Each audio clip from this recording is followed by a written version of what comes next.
spécifiquement Hébreux 11:6 qui nous dit de s'approcher de Dieu pour recevoir. La semaine passée, j'ai fait une petite erreur parce que j'ai dit il y a rien d'inconditionnel, mais quand j'ai parlé du salut, j'ai dit que c'était inconditionnel. Mais même le salut, c'est conditionnel, vous savez. La foi. Si tu n'as pas la foi, tu ne peux pas avoir le salut. Donc, ça aussi, c'est conditionnel. Qu'est-ce qui n'est pas inconditionnel? C'est l'amour de Dieu pour nous. Ça, c'est inconditionnel. Mais acquérir les choses de Dieu et toutes ces choses-là, on le voit que c'est par la foi. Et par la foi, on peut faire bouger des montagnes, on peut faire plein de choses, hein, mais ça prend l'espérance avant. L'espérance vient de la parole de Dieu qui nous dit « Ouais, tu peux transporter des montagnes. » OK. Mais quand que la montagne se présente, elle est là. Je dis, le Seigneur me dit que je pouvais la transporter. Donc, je peux la transporter. Donc, je dois mettre ma foi en application et commencer à déclarer des bonnes choses. Que le faible dit je suis fort, que le pauvre dit je suis riche. Je peux commencer à déplacer des choses en déclarant, puis je vais le voir arriver. Le pauvre, là, il ne se voit pas riche pantoute. Quand un pauvre, ses factures ne sont pas payées, c'est pas facile de dire je suis riche. Dire mes dettes ne sont pas payées. Comment je peux dire je suis riche? Je ne suis pas un menteur. Non. Tu y vas par la foi. Parce que Dieu dit, comme on a vu la semaine passée, on a parlé de la prospérité la semaine passée, que si on donne à Dieu, Dieu va bénir. Si tu t'approches de Dieu, Dieu va te donner, et ainsi de suite. Puis aujourd'hui, on va voir s'approcher de Dieu pour recevoir. S'approcher de Dieu. On va juste revoir Éphésiens 2, 8 à 10, parce que c'est des choses importantes à comprendre avant de la suite des choses. C'est par la grâce que vous êtes sauvés par le moyen de la foi, et cela ne vient pas de vous, c'est un don de Dieu. Ce n'est point par les œuvres, afin que personne ne se glorifie, car nous sommes son ouvrage, ayant été créés en Jésus-Christ pour de bonnes œuvres que Dieu a préparées d'avance, afin que nous les pratiquions. Donc, on voit toujours que c'est la même chose. Quand on parle des choses de l'Esprit, c'est toujours de la même manière, c'est toujours le même processus. C'est toujours par grâce que Dieu nous donne des choses. Ce n'est pas un mérite. Nous, tout ce qu'on doit faire, c'est saisir les choses. La foi, c'est le moyen de recevoir les choses de Dieu.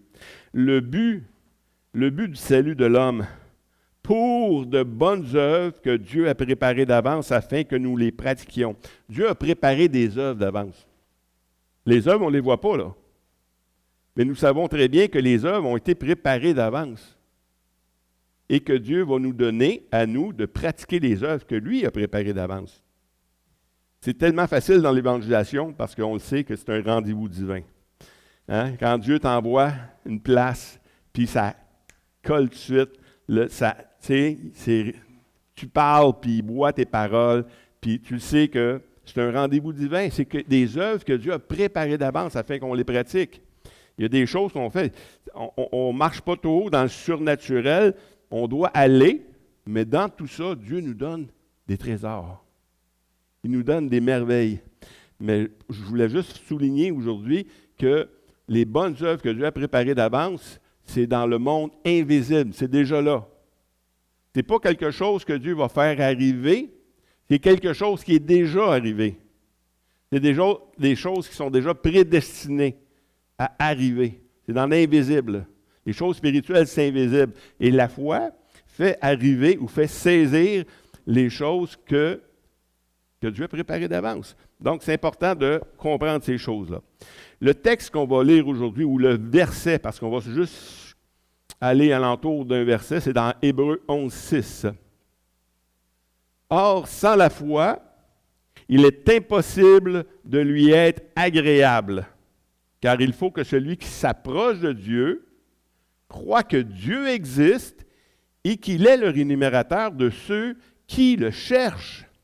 Donc, c'est vraiment, on va vraiment décortiquer ce passage-là parce qu'il y a une richesse là-dedans qui est incroyable dans le sens qu'il y a tellement de stock là. Je juste le lire comme ça, puis on l'a lu peut-être des centaines de fois, mais sans la foi, il est impossible de lui être agréable, le premier point. Il est impossible de lui être agréable sans la foi, parce que la foi doit se manifester où là, la volonté de Dieu est connue. Si la volonté de Dieu n'est pas connue, tu as beau dire que tu as la foi doit saisir les promesses de Dieu pour être accomplie. Donc ici, il est impossible de lui être agréable. Tu as beau être religieux, tu as beau faire plein de choses dans l'Église, mais il est impossible de lui être agréable sans la foi. Et c'est pareil comme, pourquoi c'est impossible de lui être agréable? Pareil comme si tu demandais à un de tes enfants, fais ta chambre. Et au lieu de faire sa chambre, il veut faire la vaisselle, il veut passer à la tondeuse. C'est toutes des bonnes choses. Écoute, moi, je serais content quand même, tu sais. Mais il n'a toujours pas fait ce que tu lui as demandé. Comprends-tu? Quand Dieu a préparé des œuvres d'avance, c'est des œuvres que lui a préparées d'avance. Tu as beau faire des bonnes œuvres, tu as beau faire des choses merveilleuses, mais tu n'as toujours pas fait ce que Dieu te demande de faire. C'est la même chose qu'un enfant. On est des enfants comme ça, puis on cherche, on doit connaître la volonté de Dieu. Si Dieu a dit, vous êtes sauvés pour pratiquer les bonnes œuvres que j'ai préparées d'avance, bien, on doit allumer, là. On dit, Seigneur, c'est quoi les œuvres que tu as préparées d'avance? Je veux le savoir. Je veux te connaître davantage là-dedans. Parce que je peux être un très bon religieux, je peux faire toutes des bonnes choses, lire ma Bible, aller à l'Église, prêcher l'Évangile, donner aux pauvres, faire plein de choses. Mais toi, Seigneur, c'est quoi tu veux que je fasse? C'est là l'importance.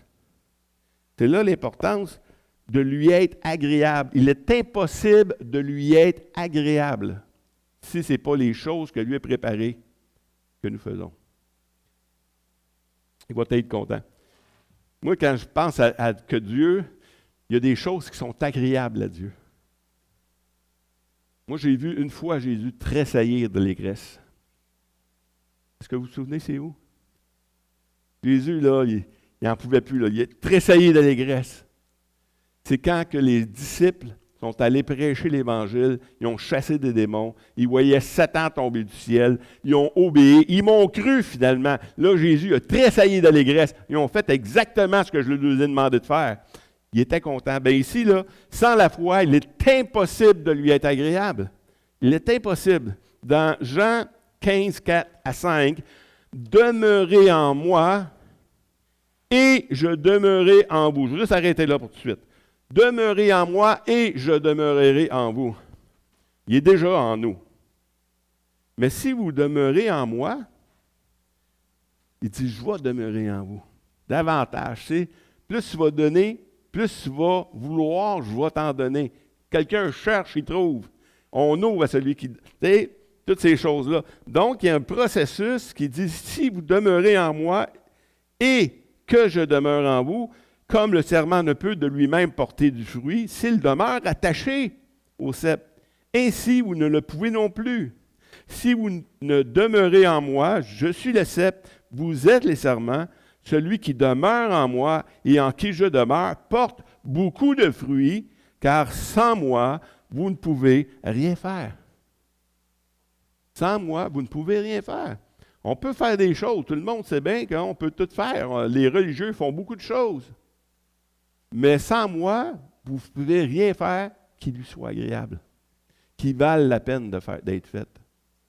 Donc, c'est tellement important, ces choses-là, de s'approcher de Dieu, d'aller, puis pour saisir les choses que Dieu nous donne, pour saisir les dons que Dieu nous donne, pour saisir toutes ces choses-là. C'est tellement important. Le deuxième point déjà, dans Hébreux 11.6 encore, or, sans la foi, il est impossible de lui être agréable, car il faut que celui qui s'approche de Dieu croit que Dieu existe. Ça a l'air assez simple, cette affaire-là. Là. La première fois que j'ai prié Dieu, il dit, Seigneur, si tu existes, fais que cette chose-là arrive. Là, il est venu en dedans de moi un sentiment de...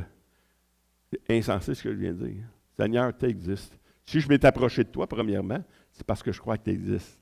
Fait que tu n'as pas besoin de me prouver que tu existes. Je le sais que tu existes. Juste le fait que je m'étais approché de toi et je t'ai demandé quelque chose, ça serait insensé de croire que tu n'existes pas. Donc, il faut que celui qui s'approche de Dieu croit que Dieu existe. Combien de fois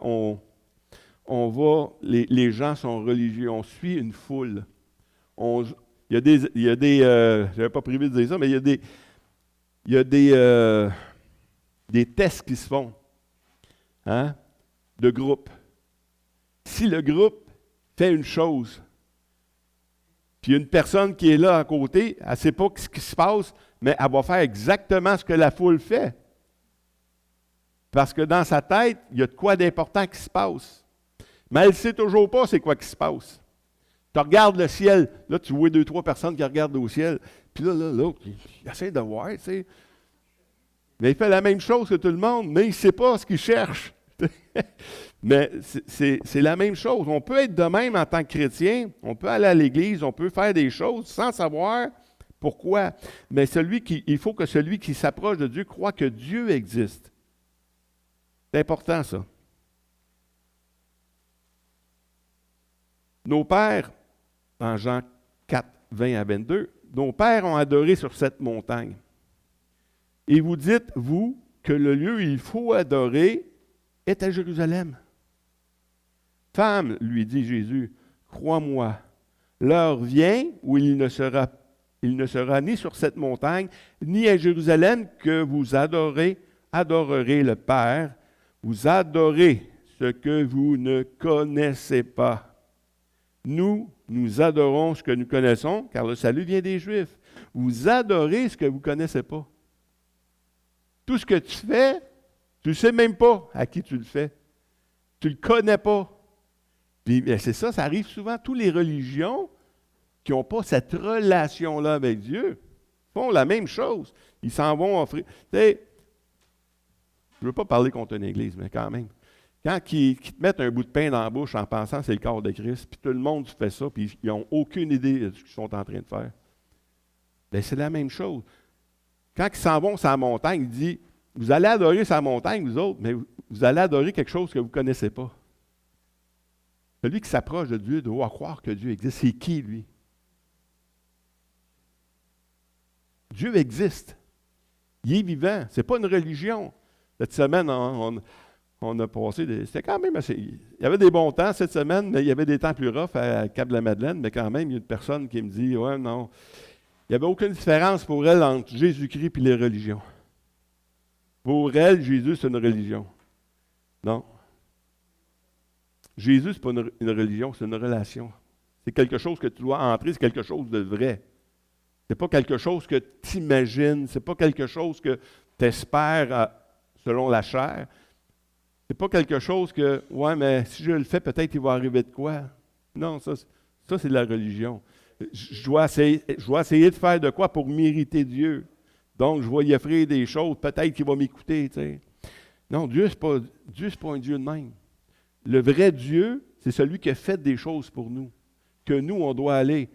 Dieu n'appartient pas aux églises évangéliques, il n'appartient pas à d'autres églises, il n'appartient pas à aucune église, Dieu.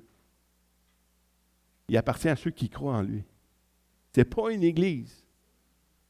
Il y a des églises plus fun que d'autres, il y a des églises qui sont peut-être plus charismatiques, plus bibliques, peu importe. C'est correct. Mais Dieu appartient à ceux qui le cherchent. Vraiment. Ça, c'est important. Jean 8. Même avant Jean 8, il dit, même parce qu'on parle, il y a un contexte historique aussi ici, là, quand que Jésus il dit, vous adorez là-bas.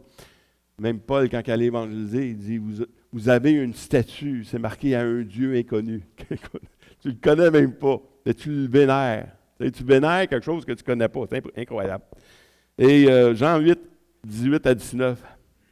Je rends témoignage de moi-même, et le Père qui m'a envoyé rend témoignage de moi. Ils lui dirent donc, où est ton Père? Jésus répondit, vous ne connaissez ni moi, ni mon Père. Si vous me connaissiez, vous connaîtriez aussi mon Père. Donc, tu as beau avoir un exemple de Dieu ou une image peut-être que tu t'es fabriqué dans ta tête de ce que est Dieu, mais quand le Dieu vient et que tu le rejettes, là, je pense à Pasteur Jeff quand je parle de ça parce qu'il parlait d'une photo, tu sais. Tu rencontres quelqu'un, puis là, tu as juste sa photo, puis là, ben, tu vas te marier, mais non, par correspondance, tu sais. T'es en France, tu l'as jamais vu, mais tu as vu sa photo. Tu dis, écoute, j'ai hâte de la voir, tu sais. Puis là, ben, elle arrive. Mais t'aimes mieux la photo que la personne. Tu n'as rien compris, mais c'est ça. L'ancienne alliance, c'est la photo. La vraie personne, c'est Jésus-Christ. Quand il est venu, non, on aime mieux la photo que toi. C'est ça qu'ils ont fait avec Jésus-Christ. Ils l'ont mis de côté. Si vous me connaissiez, vous connaîtriez aussi mon Père. Donc, celui qui s'approche de Dieu doit croire que Dieu existe. Mais qui il est, ce Dieu-là? Dans Jean 4, 23, 24, il dit, « Mais l'heure vient, et il est déjà venu, où les vrais adorateurs adoreront le Père en esprit et en vérité. Car ce sont là que les adorateurs que le Père demande. Dieu est esprit, et il faut que ceux qui l'adorent en esprit et en vérité. » Selon la Bible du français courant, il dit en esprit et selon la vérité. Donc, c'est important de voir que Dieu, qu'est-ce qu'il est en train de dire à la Samaritaine, justement? Hein, vous autres, vous allez à Saint-Montagne, nous autres, on va à Jérusalem, mais en réalité, l'heure vient. Il y a un changement de régime. Il y a un changement qui va se situer là. Ce n'est plus là qu'on doit adorer, mais en esprit et en vérité. En esprit, c'est quoi? En esprit, ici, on dit que, je ne sais pas si on est encore là, ouais. Dieu est esprit, un gros E.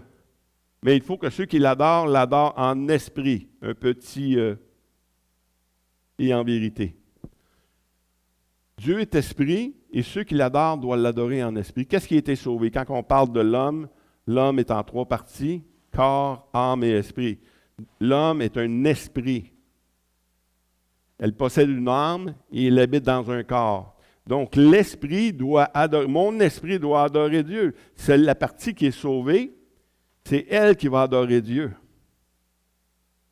Mais il va l'adorer en esprit et en vérité, ou selon la vérité, selon ce qui est vrai de Dieu.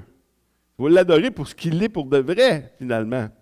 C'est important de saisir ces choses-là, parce que quand on s'approche de Dieu, on croit que Dieu, ouais, mais OK, il m'a sauvé, puis il m'a aimé, il m'a sauvé, puis il a tout fait ce qu'il avait à faire, puis maintenant, c'est fini. C'est ça. Non, Dieu, il est plus que ça. Dieu veut nous donner constamment. Et puis, on peut aller encore plus loin que ça. On est rendu à Jean 4, 14. Oui. Jean 14, 6 et 7. Jésus lui dit, « Je suis le chemin, la vérité et la vie. Nul ne vient au Père que par moi. Si vous me connaissiez, vous connaîtriez aussi mon Père. Et dès maintenant, vous le connaissez et vous l'avez vu. » Ah, même ses disciples étaient là. C'est quoi qu'il dit? C'est quoi qu'il parle? Vous savez le chemin, vous savez où je m'en vais. Vous connaissez le Père. Mais montre-nous le Père. Hey, depuis le temps que je suis avec vous autres, vous n'avez pas reconnu rien pantoute encore, tu sais. C'est moi le chemin. C'est moi la vérité. C'est moi la vie. Dans 1 Corinthiens 2,12, « Or, nous n'avons pas reçu l'esprit du monde, mais l'esprit qui vient de Dieu, afin que nous connaissions les choses que Dieu nous a données par sa grâce. » S'approcher de Dieu pour recevoir de lui. Dieu nous a donné un esprit. Avant, c'est pour ça que Jésus a dit, il va y avoir un changement de régime.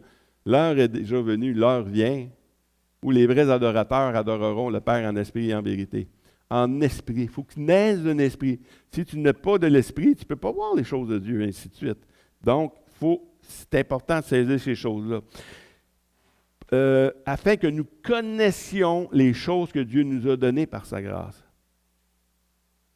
Non, là, je suis un petit peu trop loin, peut-être, oui. OK. Qui est né de l'Esprit. On va revenir à Hébreux 11.6, le prochain. On va voir le dernier point parce qu'il est aussi super important. Or, sans la foi, il est impossible de lui être agréable, car il faut que celui qui s'approche de Dieu croit que Dieu existe et qu'il est le rémunérateur de ceux qui le cherchent. Donc, si tu t'approches de Dieu, tu dois croire qu'il existe, mais qui est vivant. Si tu ne crois pas qu'il est vivant, ça donne quoi? Moi, je ne veux pas. Tu sais, quand tu emmènes des gens là, à croire en Dieu, là, Tu ne les emmènes pas à croire à quelque chose qu'on ne peut pas connaître, puis tout ça. Non, ici, il dit qu'il existe, mais qu'il est le rémunérateur de ceux qui le cherchent. Ça veut dire qu'il va te donner. Il pourvoit. C'est par la foi. La foi, c'est de mettre notre confiance dans les choses qu'on ne voit pas. Mais un coup, tu as mis ta foi dans les choses que tu ne vois pas, tu vois des choses arriver. Là, tu peux voir des choses arriver. Qui a vu ici Dieu agir dans leur vie? Il nous a sauvés. On le voit agir constamment. Mais on y va par la foi. Oui, on y va par la foi, mais la foi amène des choses, on reçoit des choses. Quand tu mets ta foi en application, après ça, tu vois Dieu agir. Mais ici, c'est pour ça qu'il dit qu'il faut qu'il croie que Dieu existe, mais qu'il est le rémunérateur de ceux qui le cherchent. Il est le rémunérateur de qui? De ceux qui le cherchent. Si tu le cherches, tu vas avoir quelque chose de lui. Mais si tu ne le cherches pas, tu n'auras rien. C'est important de comprendre ces choses-là.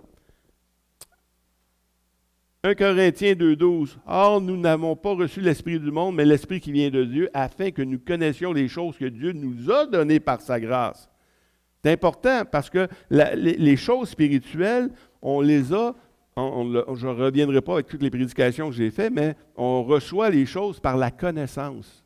Il faut avoir une connaissance des choses que Dieu nous a données. Mais l'Esprit qu'on a reçu, c'est pour que nous connaissions les choses que Dieu nous a données par sa grâce. C'est tellement important de comprendre les choses que Dieu nous a données par sa grâce. OK, maintenant tu m'as sauvé, je ne veux pas avoir rien d'autre parce que on le sait très bien que s'il nous donne des choses, il va nous demander des comptes des choses qu'il nous demande, qu'il nous a données. C'est vrai? Là, il dit, écoute, moi, la semaine passée, on a étudié quoi? Le dernier passage qu'on a étudié, c'est celui qui te donne des dons, qui te donne des talents. Un sac d'argent.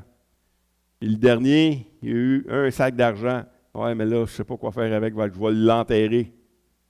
Il ne faut pas être comme ça. On est redevable. Si on connaît les choses que Dieu nous a données, on sait très bien que Dieu va se servir. Dieu, il ne nous donne pas juste pour qu'on soit content. Il veut que tu sois content pour que les autres alentours de toi soient contents. Il veut te bénir pour bénir. Donc, l'Esprit qu'il nous a donné, c'est pour qu'on puisse connaître les choses que Dieu nous a données. Dieu veut qu'on s'approche de lui puis qu'on l'adore en esprit et en vérité. Par l'Esprit de Dieu qui va nous faire comprendre les choses que Dieu nous a données. On voit plus clairement dans Éphésiens 3, 12, 14 et 20. En qui nous avons, par la foi, en lui, la liberté de nous approcher de Dieu. Celui qui s'approche de Dieu doit croire que Dieu existe. Avec confiance. À cause de cela, je fléchis les genoux devant le Père, duquel tire son nom toute famille dans les cieux et sur la terre, afin qu'il vous donne, encore une fois, Dieu nous donne, selon la richesse de sa gloire, Dieu est immensement riche, d'être puissamment fortifié dans son esprit, dans l'homme intérieur, en sorte que Christ habite dans vos cœurs par la foi, afin qu'étant enraciné et fondé dans l'amour, vous puissiez comprendre avec tous les saints quelle est la largeur, la longueur, la profondeur, la hauteur, et connaître l'amour de Christ qui surpasse toute connaissance, en sorte que vous soyez remplis jusqu'à toute plénitude de Dieu, jusqu'à ce que vous soyez remplis jusqu'à toute la plénitude de Dieu. Est-ce que ça se peut qu'on soit rempli de toute la plénitude de Dieu? Dieu, il est plus grand que toute chose, mais il nous a donné pour qu'on soit rempli de toute la plénitude de Dieu. Wow! Ça dépasse notre imagination, ces choses-là. Or, à celui qui peut faire, par la puissance qui agit en nous, infiniment au-delà de tout ce que nous demandons ou pensons. C'est au-delà de tout ce que nous pensons et ces choses-là. C'est gigantesque ce que Dieu a fait. Et c'est gigantesque ce que Dieu veut nous donner. Mais on doit s'approcher de lui pour recevoir. Par la foi. Dans Colossiens 2,10, il dit, vous avez tout pleinement en lui, qui est le chef de toute domination, de toute autorité. On a tout. Il faut juste le saisir. Seigneur, viens nous révéler les choses que tu nous as données. Parce que je ne les vois pas. Je le sais qu'ils sont là parce que tu l'as dit. Mais je ne les vois pas encore. Seigneur, donne-moi l'intelligence, donne-moi cette connaissance-là pour que je puisse les recevoir. Parce qu'elle existe déjà. Je ne l'ai pas marqué, mais dans Jérémie 1,17, il dit « Tout don parfait descend d'en haut du Père des lumières. » Tout don parfait. C'est des dons. Dieu a tout donné. Puis il continue à nous donner. Puis il continue à nous donner constamment. Dans Matthieu 15, 7 à 9, parce qu'il y a l'autre côté aussi. Il y en a qui s'approchent de Dieu d'une autre manière. Hypocrite. Ésaïe a bien prophétisé sur vous quand il dit « Ce peuple m'honore des lèvres, mais son cœur est éloigné de moi.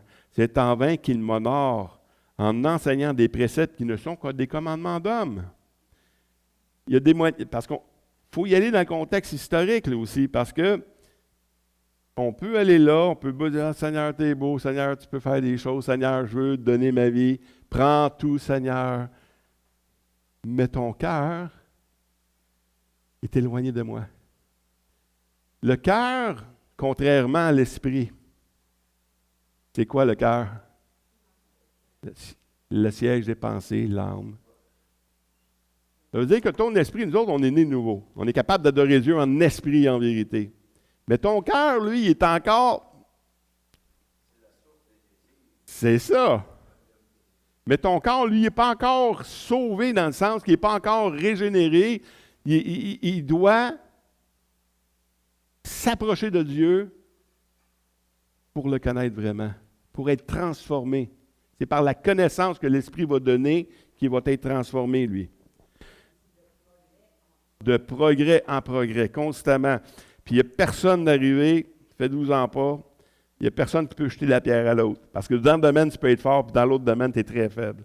Donc, il faut y aller comme ça. Hein? Le verset 18 et 19, « Mais ce qui sort de la bouche vient du cœur.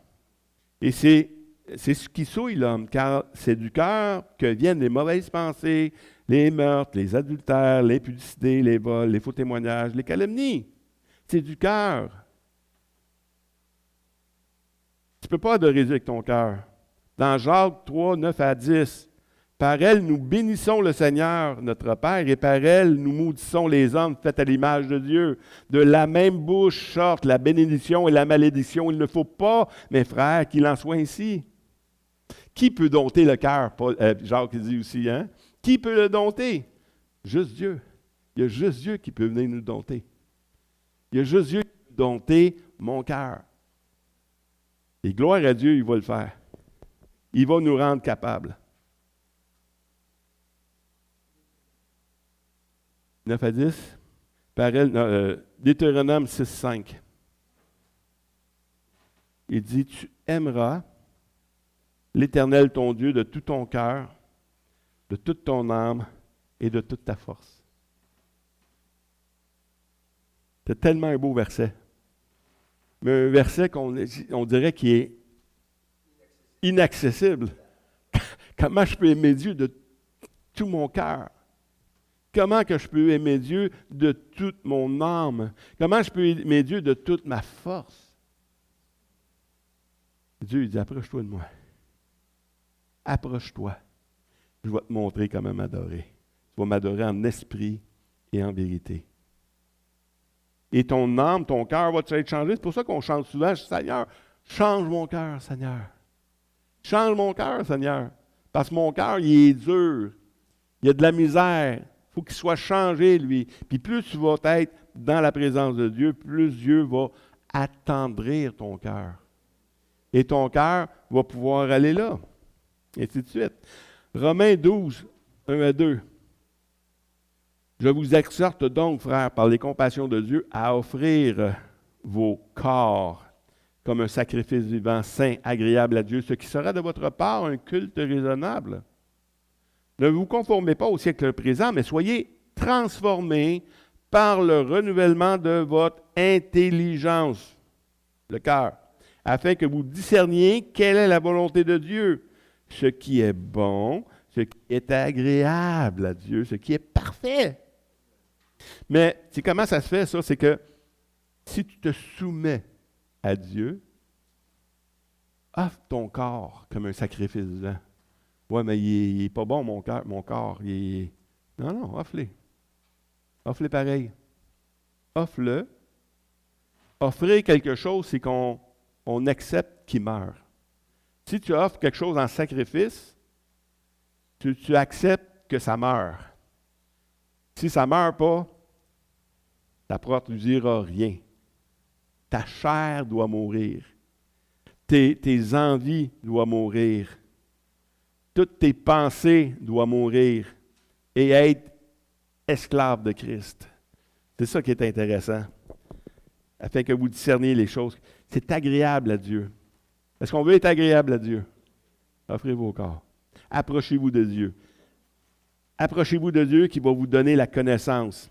Dans Romains 6,13, ne livrez pas vos membres comme au péché, comme des instruments d'iniquité, mais donnez-vous vous-même à Dieu comme étant vivants, de mort que vous étiez, et offrez à Dieu vos membres comme des instruments de justice maintenant. C'est exactement ce que représente le baptême. Hein? Le baptême, c'est que tu meurs en Jésus-Christ et tu renais en Jésus-Christ. C'est une nouvelle création. Luc 9, 57, 62. Pendant qu'il était en chemin, un homme lui dit, « Seigneur, je te suivrai partout où tu iras. » Jésus lui répondit, « Les renards ont des tanières et les oiseaux du ciel ont des nids, mais le Fils de l'homme n'a pas lieu où reposer sa tête. » On veut suivre le Seigneur. Hein? Offrir c'est notre corps en sacrifice vivant, là. C'est, Seigneur, je veux te suivre. On a tous fait cette déclaration de la foi, là, Seigneur, je veux te suivre. Mais ce n'est pas facile. Parce qu'il faut mourir à nous-mêmes. Tu veux me suivre? Ben écoute, ça se peut qu'il arrive des choses. Ça se peut qu'il arrive des choses. Et si on continue la lecture, il dit à un autre, « Suis-moi. » Il lui répondit, « Seigneur, permets-moi d'aller d'abord ensevelir mon Père. » Jésus lui dit, « Laisse les morts ensevelir les morts, et toi, va annoncer le royaume. » Hé, Seigneur, tu manques d'amour. Seigneur, tu manques d'amour. S'il y en a un qui a de l'amour, c'est bien lui. Hein? Mais il veut qu'on comprenne l'importance de se donner à lui. Tu ne peux pas essayer de suivre le Seigneur. Il faut que tu te donnes au Seigneur. Et le troisième, un autre lui dit, je te suivrai, Seigneur, mais permets d'abord que j'aille prendre congé de ceux de ma maison. Jésus lui répondit, quiconque met la main à la charrue et regarde en arrière n'est pas propre au royaume de Dieu. Hé, Seigneur, c'est des paroles dures quand même. Mais c'est ça, suivre le Seigneur. Suivre le Seigneur, c'est plus que OK, t'as accepté. Je t'ai reçu comme sauveur. Jésus est Seigneur. Puis s'il ne devient pas le Seigneur de ta vie, il est le Seigneur de rien. Il doit être le Seigneur de ta vie. Le roi des rois, ton Dieu. Celui qui dit, si dit Dieu, il dit, fais ça, bien je dois faire ça. C'est ça s'offrir, c'est ça mourir à nous-mêmes. C'est pas autre chose.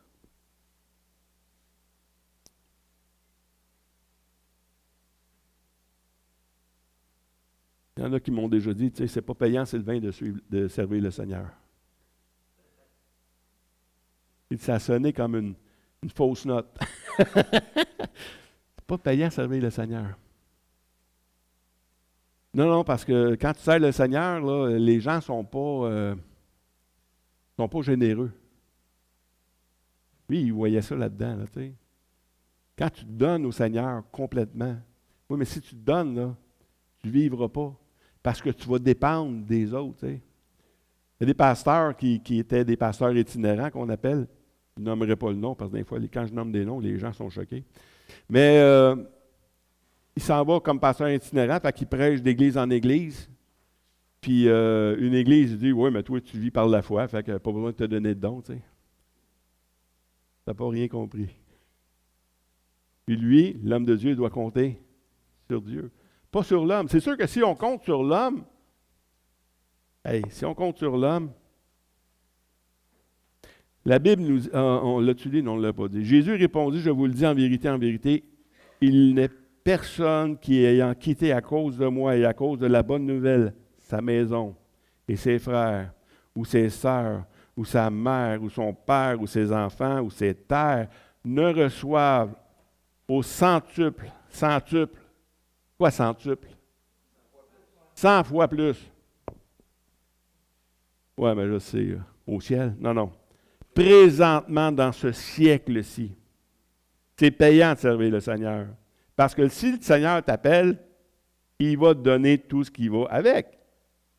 Des maisons, des frères, des sœurs, des mères, des enfants, des terres, avec des persécutions.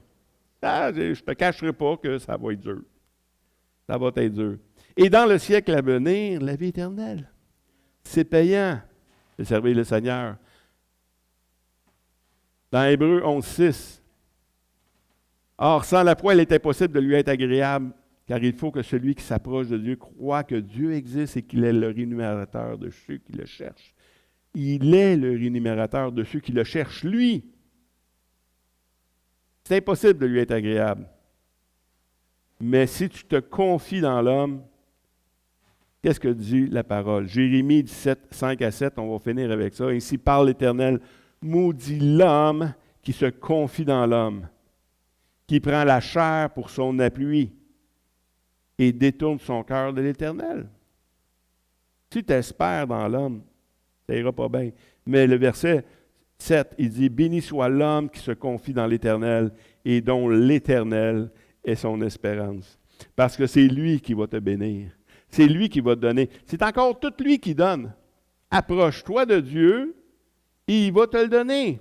C'est ça que la parole de Dieu nous dit. Si tu cherches ce qui était agréable à toi, tu vas être déçu. Mais si tu fais ce qui lui est agréable à lui, tu en auras la récompense. Peu importe. Puis Dieu, là, il ne donne pas toujours... On a vu dans les paraboles des talents, dans toute la parole de Dieu, comment Dieu bénit. Il nous donne petit à petit. Je te donne un petit peu. On va voir comment tu vas le gérer. Tu me fais-tu confiance? Dieu dit. Oui? OK. Fais-moi confiance. Fait que tu donnes, tu te donnes. OK. Je vais t'en donner un petit peu plus. Puis Dieu donne de plus en plus. Non seulement il te donne le don, la capacité de faire les choses, il te donne l'intelligence de faire les choses aussi.